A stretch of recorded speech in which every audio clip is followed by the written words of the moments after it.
अस्सलाम वालेकुम, welcome back to my channel cooking class with Zahra Bukhari. आज मैं आपके लिए एक बहुत ज़बरदस्त सी रेसिपी और आज हम आपको बताएंगे कि आप पालक और आलू घर में कैसे इजीएस्ट वे में बना सकते हैं और ये बहुत ज़्यादा मज़ेदार होता है और बहुत कम टाइम में तैयार हो जाता है। तो आइए करते हैं रेसिपी का आगाज़। जाते जाते सबसे पहले आपने करना क्या है कि वीडियो को अंत तक ज़रूर देखना है और चैनल को like share comment and subscribe भी कीजिएगा और बेल को भी ज़रूर प्रेस कीजिएगा ताकि हमारी हर न्यू अपलोड आप तक बआसानी पहुँच सके। तो चले करते हैं स्टार्ट।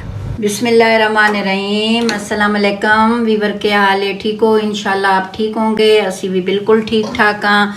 अल्लाह पाक सेहत देने जिंदगी देवे। ते आओ जी चलते हैं वीडियो की तरफ। ते अज साडी रेसिपी दे विच पालक आलू ते पालक असी धो के साफ करके पहले इसकी कटिंग की, फिर इसकी धुलाई की अच्छे तरीके नाल। इस दे विच बड़ा ही पानी होंदी, मिट्टी धू लो ते 2-3 पानियां नाल इनू साफ कर लिया। ते हुण असी इस दे विच पैने आ 1 गिलास पानी दा, स्टील वाला इतना सारा आधा किलो डालते हैं पानी। ते इस दे अंदर ही डाल देने आ पालक, ठीक है। ते इसनू गलने वास्ते रख देने आ। ते असी सारी डाल दी। 2 गठियां तकरीबन किलो दे बराबर है, 1 किलो 1 पालक है, ठीक है। इस दे विच डालते हैं 1 चम्मच नमक चाय वाली ते 1 हाफ। जिस टाइम तुसी मसाला बनाना उसका तुसी ख्याल रखना कि ना पहले विच नमक इस विच भी है। इसनू कितना ढकना ना, थोड़ा इसनू खाली छोड़ देना ताकि विच अंदर अंदर ना 20-25 मिनट लग सन गलने ते अंदर अंदर चेक करते रहे 20-25 मिनट जी। माशाल्लाह इसनू थोड़ा जा कर लिया ठंडा, ज़्यादा गर्म आते गल के हो गई तैयार। तो इसनू हल्का हल्का ना बस इस तरह, या वो दूसरा है साग वाला जिस नाल करते हो ना घोटना, उस नाल कर लो, या फिर डंडे नाल इनू हल्का हल्का पीस लो। तो फिर बनाने मसाला जी। 1 बड़ा प्याज ले लिया तो इसनू कर लिया कटिंग। तो हम डाल दें इस दे विच कुकिंग ऑयल 1 2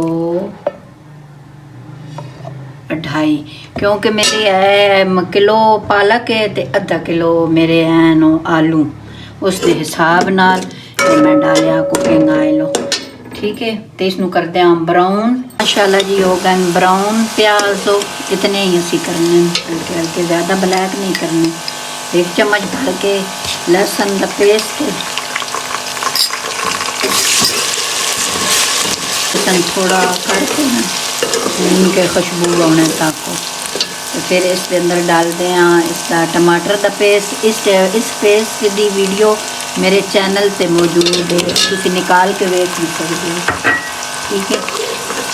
इसके नाल बहुत आसानियाँ हो गई बनाने लगे हैं। देने अदरक 1 चम्मच, ठीक है। इसनू पिघलन देना, फिर मसाले शुरू कर देना।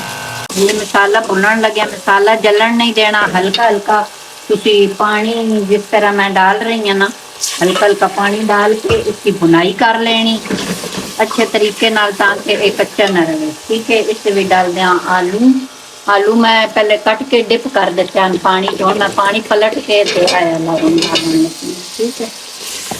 इसी अच्छे तरीके नाल आलूओं की कर दें भुनाई। ते थोड़ा डाल दें नमक ताकि आलूओं के अंदर तक हो जाए।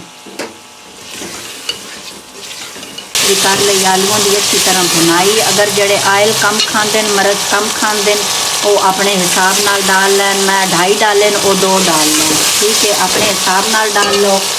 तो हम भी डाल दें पानी,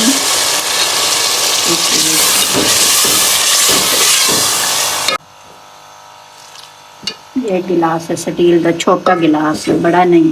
इसनू हल्की आंच पे कर देने, दरमियानी ना फुल ना कम, दरमियानी पे एक गल लैन। तो फिर साढ़े नाल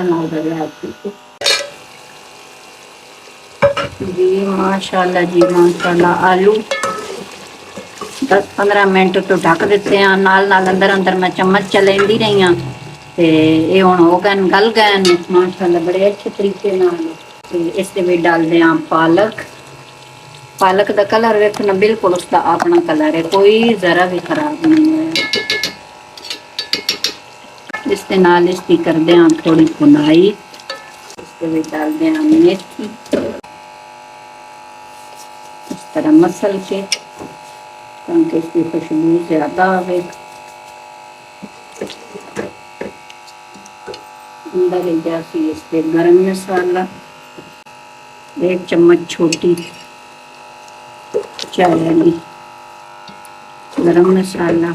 इसकी कर लेना भुनाई, फिर मिलते हैं जी। हांडी बन के हो गई तैयार। इसे अच्छे तरीके नाल भुन लिया ते आयल आ गया उत्ते आवे नज़र आ रहा। ठीक है, इसके डालते हैं धनिया।